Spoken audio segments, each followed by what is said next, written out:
Let's start off because Bumble and Blackstone, we wouldn't necessarily think together. Obviously, some people may be familiar with the ownership stake that you took long before it was a public company, or relatively before. But give us a sense here, both of you, in terms of how you came to work together and where things stand right now. You go first. Well, that's very Bumble fashion, women making the first move, so that works. Well, I have to brag on John for a moment. I had the opportunity to meet so many incredible folks across the private equity space and broader investment community throughout my career. But it wasn't until I met you and your team that I felt like I found a real fit, a real partnership fit.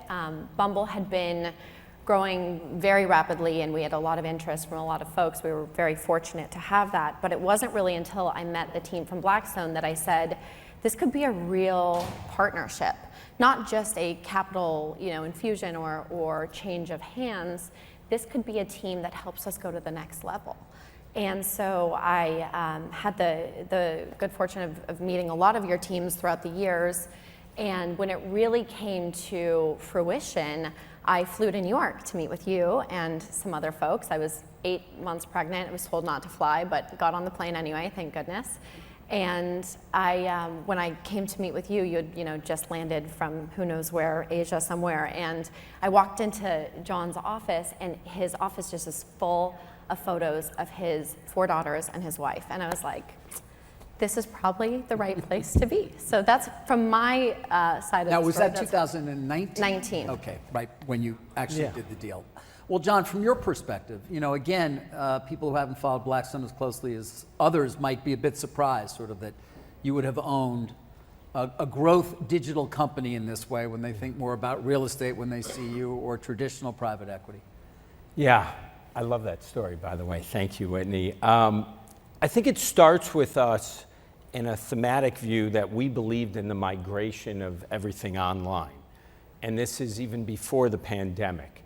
And the idea that we should capture that through warehouses based on e-commerce, based on, invest in data centers, other online businesses. We bought Ancestry, that all of our lives are moving that way. And when the opportunity came up to invest in Whitney's business, there was a real excitement because online dating was clearly growing quickly. But there was also a little bit of nervousness that we were going to spend a couple $2 billion to buy what people described as a dating app. And the reality after meeting Whitney was, it was clear this was a visionary business leader. Even though she was in her 20s at the time, she had a clear vision for what she was going to build. She had a differentiated product that was based on women making the first move. She believed in building a brand, not just a transaction, and in connecting people. And when you saw that and heard that, and also the fact that she was focused on making money, which for entrepreneurs over the last few years has not necessarily been the top thing. There's been a lot of focus on sales. And interestingly, she was interested in how we could help her build the business and scale up. And she was focused on what we could do to make this a better business. And so I left the meeting and was like, this is incredible. Our private equity and growth equity teams had done exhaustive work, and everybody was like, this is an amazing founder, an amazing business. We got to figure out how to do it. And fortunately, it's led to a really productive partnership on both sides. Now, Whitney, private equity will always tell you, of course, all the value that they add once they do the deal. It's number one on the marketing sheet of things that they tell you. So what makes it true in this case? What are they actually doing at Blackstone that's helping you run and or think about your business in a way that perhaps you had not? Yeah, so that is absolutely true. I think that is part of how a lot of companies come together with private equity, but I actually think they undersold what they could do for us in the meeting. They were very upfront about all of the value add, but I think their value has actually been far more incredible than what I could have ever dreamt of in the beginning. And in what way? Across the spectrum. So from helping us scale up from a recruitment standpoint, building out a predominantly woman first and female board, which huge kudos to Blackstone for supporting that vision and being great partners and bringing that to life. That is not every day that you see that, certainly not at a company that is about to go public.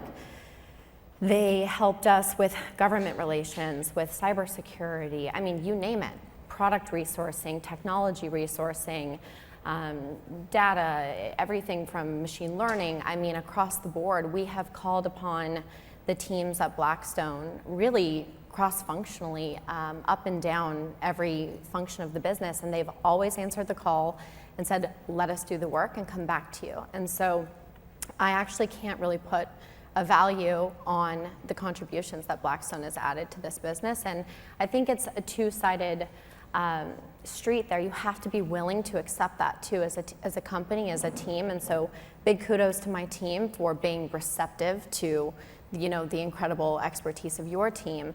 So I would just say it's been a really great partnership, and that's why I was raising my hand and screaming from the rooftops every time you were looking at other maybe women-founded businesses saying you have to go with Blackstone, because there's just nobody else that I've ever heard of in this space that has actually shown up and done that. I'm sorry, Joe, are you looking at other women-founded businesses as well? Have, We've done some. Frankly, Whitney deserves a lot of credit because she has been our validator. We partnered with Reese Witherspoon on her Hello Sunshine business, Sarah Blakely on Spanx, Holly Thagard on Supergoop, the skincare products.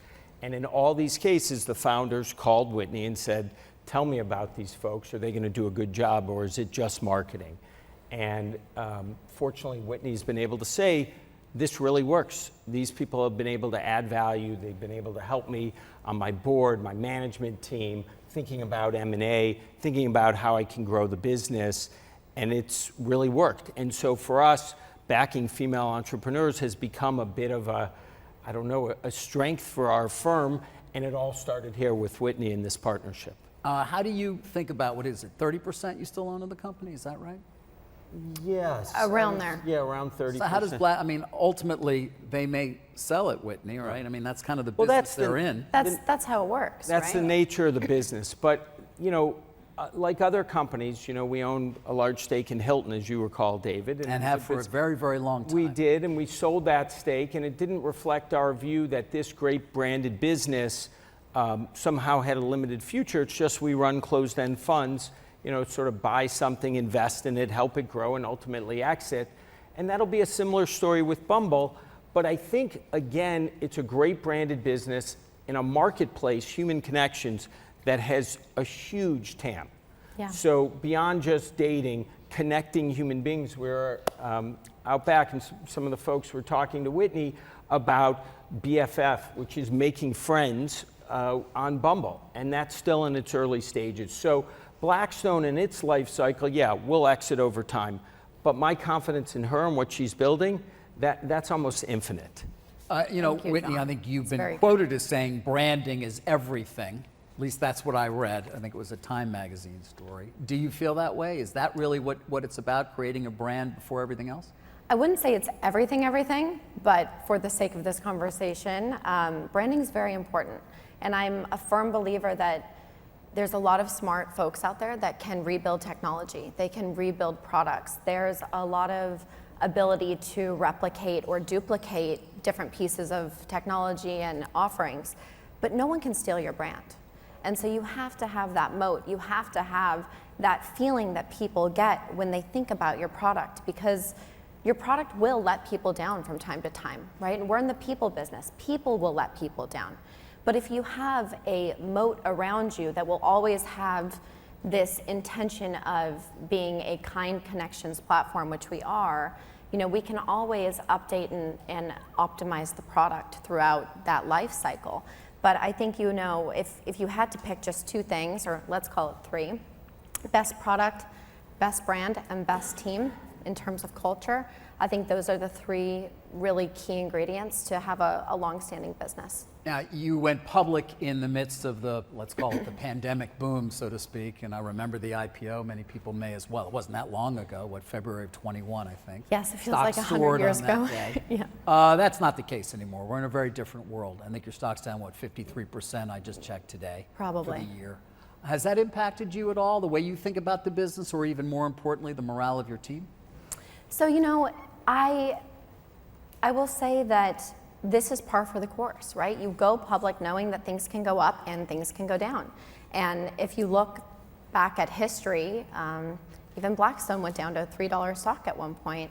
And if you look at Amazon, it was essentially a penny stock at one point. Stock is what people should look at if they're trying to run a business for the short term and day by day. For me, without the, factoring in some of the challenges it poses to employment and, how people need to be compensated, it's just a marker that fluctuates. And we have to keep our head down and stay committed to the long term. Now, that's not to say ignore macro trends or don't pivot when you need to, but it's really about saying, here's the long-term vision, and then what are the short-term changes or focuses we need to be really drilling down on in order to get to that long term. So no panic, right? And taking some of these moments of instability as a moment of opportunity. I sent a note to some of my team members the other day, and I said, this too shall pass, and let's just stay focused on what we're doing. We are helping people find one of the most critical things that any human on planet Earth needs, which is love and friendship and connection.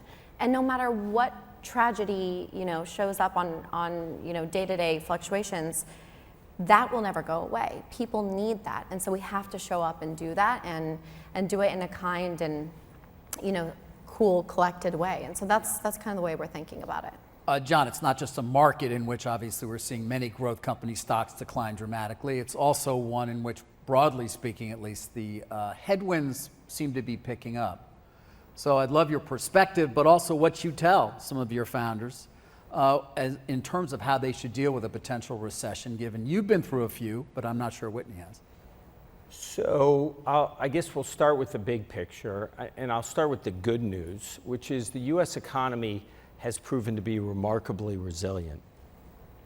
The bad news is the U.S. economy has proven to be remarkably resilient. And as a result, the Fed, in its mission to cool inflation and cool the economy, faces a bigger challenge. They need to pull harder on the brakes. I think the Fed chair was very explicit in Jackson Hole, and has been since that time, that they're going to keep at it. They're going to raise rates.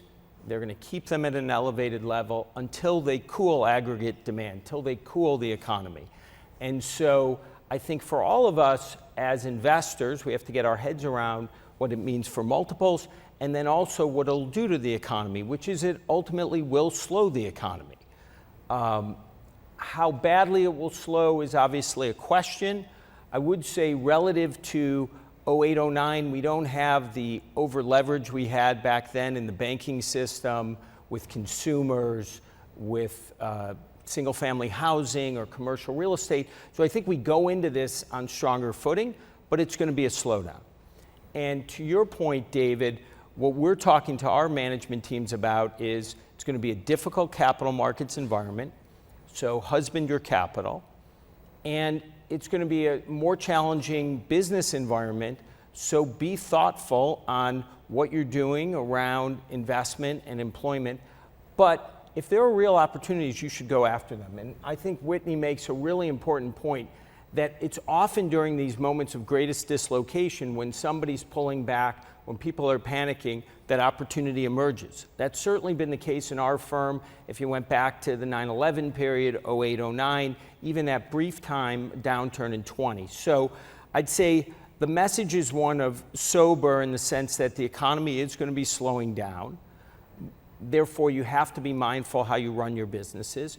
But don't be so cautious that you lose sight of real opportunities that can create a strategic advantage. Is there a period during your 30-year career at Blackstone in which this is most reminiscent at this point?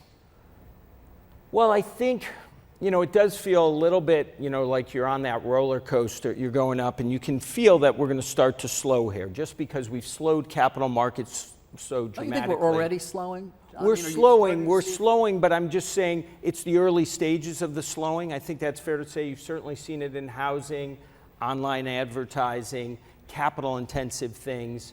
It will more. I think from a time period, both 9/11 and 2020 were both periods where things happened super quickly.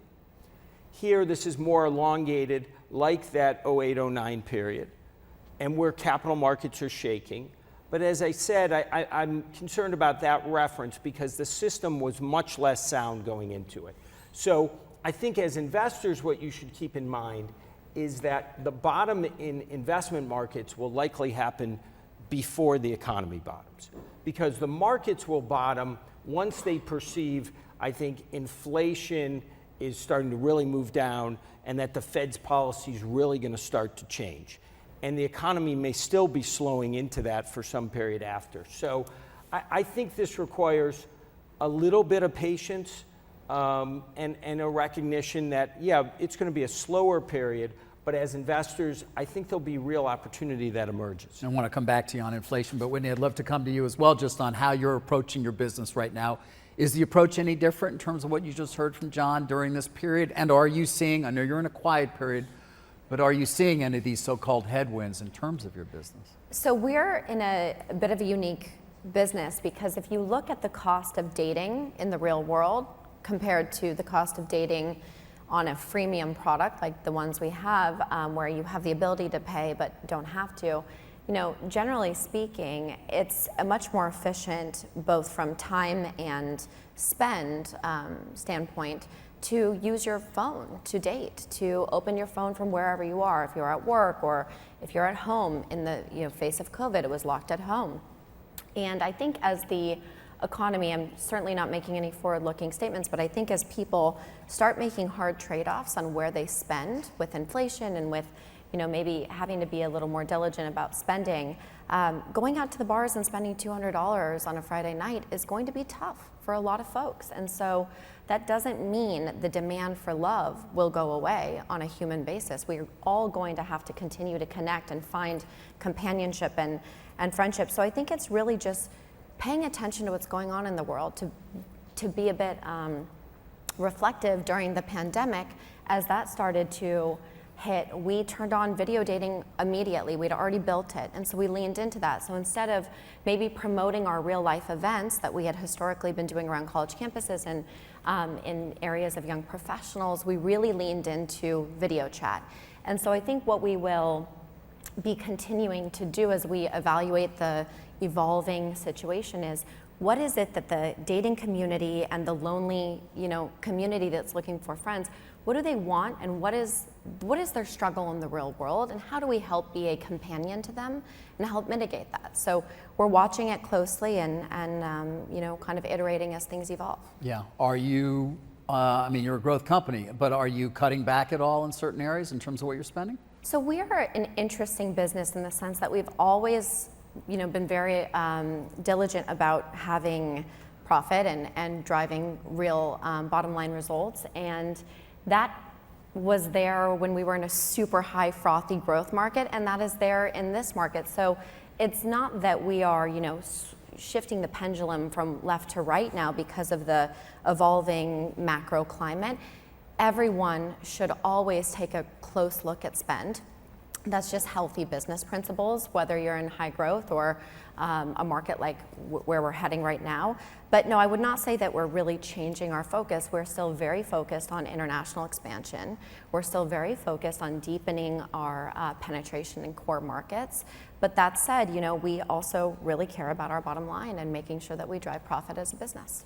John, I guess a similar question to you as the man who runs Blackstone day to day. Are you changing your approach given the sort of the scenario you just laid out for us? No, in the sense, I would say we're mindful of the environment, and we're obviously thinking when we're buying businesses what cash flows are going to look like. We have to be mindful of what the financing costs are. But I would say we take a long-term view. So if we can find businesses that we think can perform well in this environment, we should move and take advantage of that opportunity. I will tell you the best opportunities today tend to be on the screen because the markets tend to throw the baby out with the bathwater. They take speculative tech companies or tech companies that are making a lot of money and say, I'm nervous, I don't want to own anything. And so I think strategically you focus on assets where the pricing reflects a more sober environment, maybe too sober, And early on, I think it's in the public markets. Also, as you think about deployment, obviously floating rate debt's interesting, which benefits from rising rates. You think about hard assets where they have short duration income that can do okay in this kind of environment. And you think about these faster growing sectors where innovation is continuing to accelerate. Valuations have moved down. So if you went back after the dot-com bubble or after 08, 09, going back into areas like this, or life sciences, which is sold off, or green energy, makes a lot of sense because the underlying trends continue. So I think as a long-term investor, you look at this and say, I'm going to have an opportunity to buy some great businesses and assets at more favorable prices. Your cost of capital is going up, and/or I wonder as well on the other side. I mean, you are in the business of bringing in permanent capital, and you've benefited from 0% interest rates to a certain extent. Products like the B REIT. Yeah. I gotta believe that puts some pressure on you when I can now get 4% on a 2-year. Well, there's no question that fundraising in a more uncertain environment becomes more challenging. But we've been at this for a very long time. We built up a lot of goodwill with our customers. We've had an outstanding track record. We raise capital for a wide range of products in a wide range of geographies. And as a result, we've continued to see pretty strong inflows. So I think you expect in moments of dislocation, people pause. But you wake up every day, you execute your business, you find good opportunities. We're not forced sellers of assets, and that business model has served us well. And so I actually feel like, hey, there will be a great opportunity to deploy capital. Some will be a little harder in some areas to raise money, but in the fullness of time, just like in 08, 09, we'll emerge from this, I believe, much stronger than we went in. And even a product like B REIT, which did so well in part because it's offering a yield that was 4 or 5% in this environment, can it still take money in? It can still take money in. It has slowed in terms of the net flows, but they're still pretty strong by standards relative to almost any liquid funds out there. But yeah, you face a headwind. The key thing again is, where have you deployed the capital? Can you deliver good performance? And if you do that, customers will stick with you over time. That's been our formula for success. Right. And portfolio companies such as Whitney's. I mean, what are you hearing? Because you do have a pretty good view, given the diversity of businesses that Blackstone is connected to, on inflation. Is it still rising, or as some believe, is it already in the process of falling? And sort of what pressures and headwinds you're seeing from your companies? So I would say inflation has begun to slow, certainly. We see it in shipping costs for the manufacturing companies. We see it in commodity markets. Labor is probably one area where it's slowed a little, but I'd say labor markets remain really tight. I would say rental housing, talking about real estate, is still very strong on a year-on-year basis, but has slowed sequentially. So we're definitely at a point where it feels like inflation is starting to head down, but we still have a long ways to go to get to the Fed's target of 2%. So I would say in general, economic growth better than people would have expected at this point, particularly in the travel part of the economy. We're big investors in hotels, theme parks, water parks, casinos. All of that's doing quite well. Energy's obviously doing quite well. But we're seeing signs of slowdown there, and the capital market shutting down will impact the broader economy. So we're anticipating, as I said earlier, a slower economic picture, inflation slowing, but both of these things are taking time. The train has a lot of momentum, the conductor's pulling back, but it's going to take time for this to play through. Yeah. And Whitney, you mentioned your first meeting when you saw his 4 daughters. I happen to know his wife a bit as well. You know, I'm just curious, if he was on the platform, how long do we think it would have taken her to identify him? Well, Because I'm sure they would have ended up together. They are so meant to be. They would have found each other How in many any way. users are on your platform? Because it would have been easy, right? Yeah, you guys totally would have just found each other within the first 5 minutes, for sure. No, they're amazing. You really do have the most sensational family. They're amazing. But does the AI work? You know, if we It were works. to do So a actually, test? quick funny story. So a reporter was doing a long profile on Bumble, and she was trying to report on how good our safety features were. If I abuse my husband, will I actually get taken down? So her and her husband both joined, and she got emails within hours from friends saying, hey, we need to talk. I think there's a problem here. Yeah, I see him on Bumble. And she actually sent some not very nice messages to her husband for the sake of reporting. And Bumble did its job, and it blocked her within several hours. So it does work. It will find you your spouse if you try it out, and it will actually remove any toxic behavior. So we're proud of that, and that's really what we're all about. I think the future of Bumble for us is looking across the environment of the toxic space online. I think the mental health crisis is largely fueled by a lot of macro issues, but the online environment has been so toxic and so harmful to women, and so that's been my entire focus is how do we actually engineer kinder connections, less anonymity, more accountability, less toxicity, and we're doing a lot of legislature around that as well. So that's what we're trying to stay focused on in the midst of all this noise in the world. It used to be you could meet your spouse at work. Do you have people coming back to the office at all? Yes, I'm a big in-person person, so I think I know you are too. He's a big fan of that. Things have changed, obviously. I think the standard 9 to 5 every day is evolving, but people are really starting to get back into the office.